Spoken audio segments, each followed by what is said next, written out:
Welcome to SVL Free News and Views. I'm here at City Hall. I'm going to talk about why I'm here at City Hall, but first of all, I want to thank our sponsors, Mitchell College, Randy Marion, Piedmont Healthcare, Blue Harbor Bank, Fast Fields, Key to Escape, Statesville Family YMCA, and Crossroads Cycling. We're here today at City Hall. We just had an interview with Statesville Fire Department Chief Spencer Lee, and we'll be talking about some of the things he's going to be covering today. And also a reminder, for fire safety, you can call the Statesville Fire Department. I've got a smoke detector that I'm going to be taking to my home, but you actually can call them and they'll come out and install it in your house. So all you have to do is call the Statesville Fire Department and you'll get one of these 10-year, it's a 10-year long life smoke detector, and everybody should have one properly installed in their home.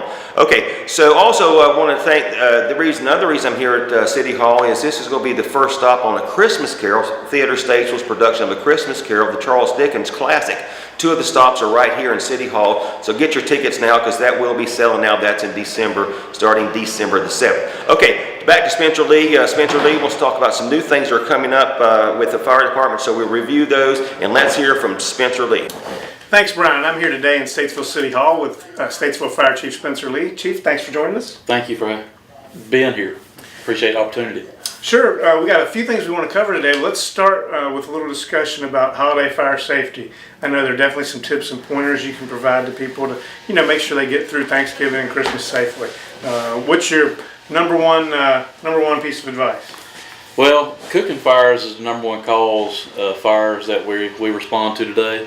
So we just want to share with our listeners and our viewers to make sure that they practice good cooking, fire safe habits when they're cooking, never leave anything unattended. And of course, this time of the year we're coming upon Thanksgiving, and one of the biggest things that we see and what we like to spread the safety message about is not putting a frozen turkey in the hot boiling oil. So what does that look like?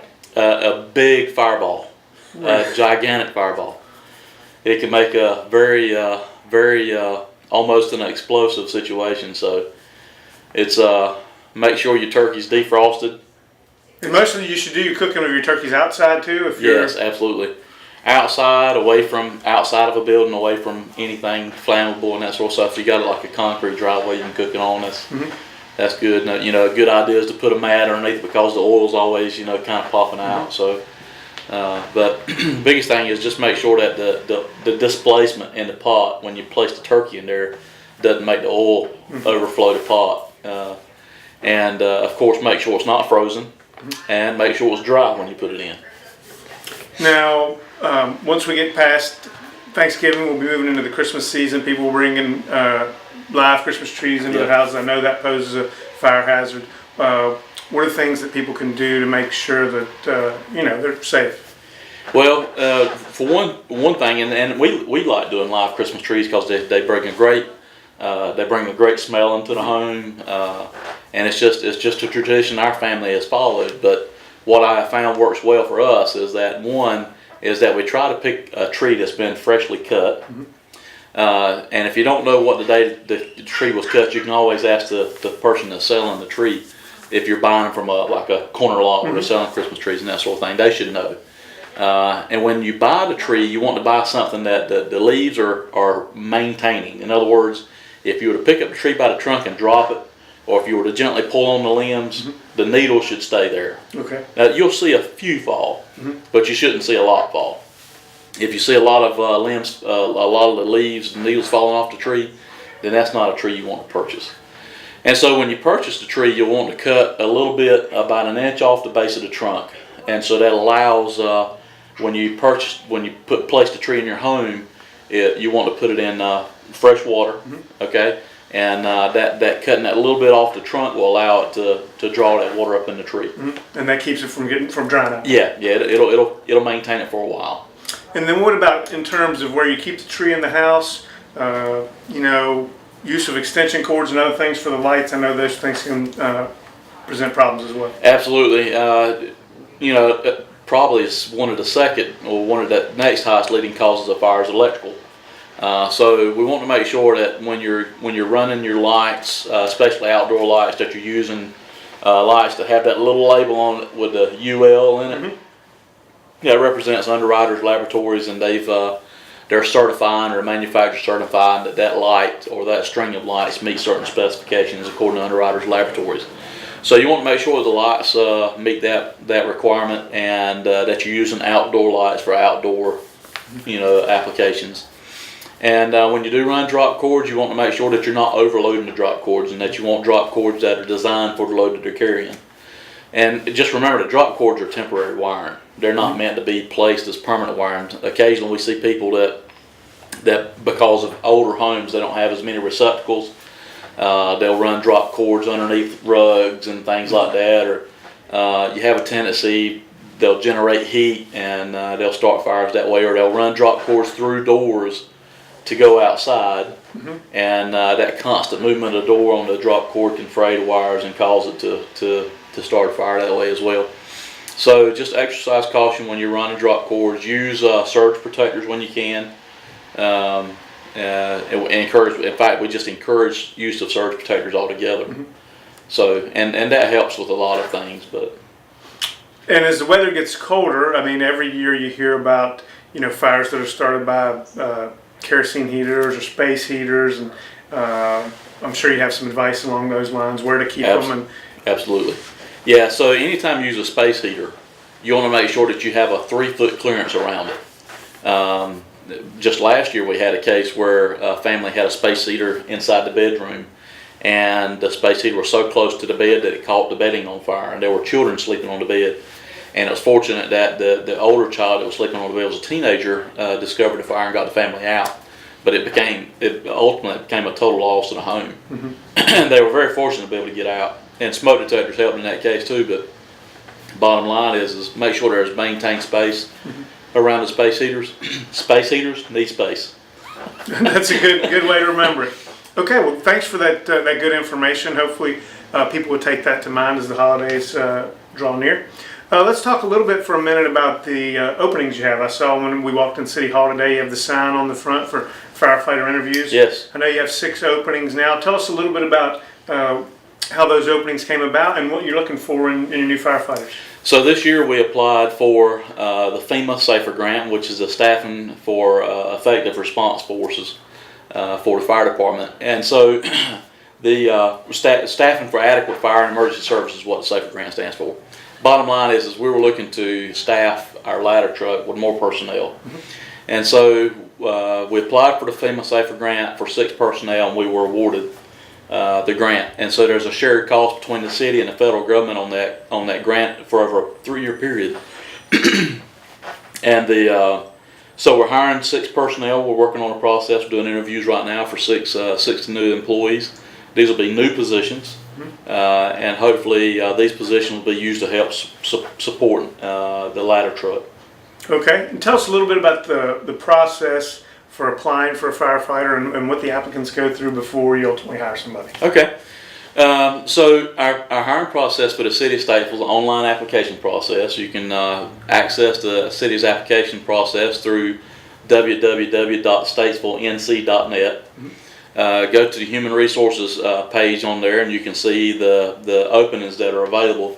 And our firefighter position is continuously open. We always have it open because we average about 2 personnel per year, losing through retirements and whatnot. So, but we have the potential to have 5 people retire right now from the fire department. So there's potential for openings in the next several months. But we look for candidates that are going to have a clean criminal background check. Obviously, you got to be physically able to do the job.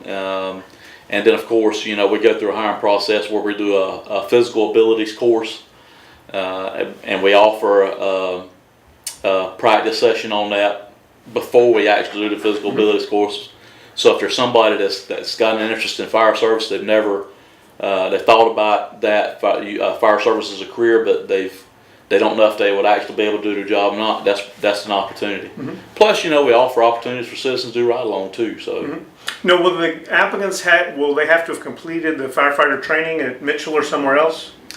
That's a preferred qualification now with the city's hiring process. It's preferred that they have firefighter 1 and 2 and EMT certification, but it's not a requirement for them to get hired. Okay.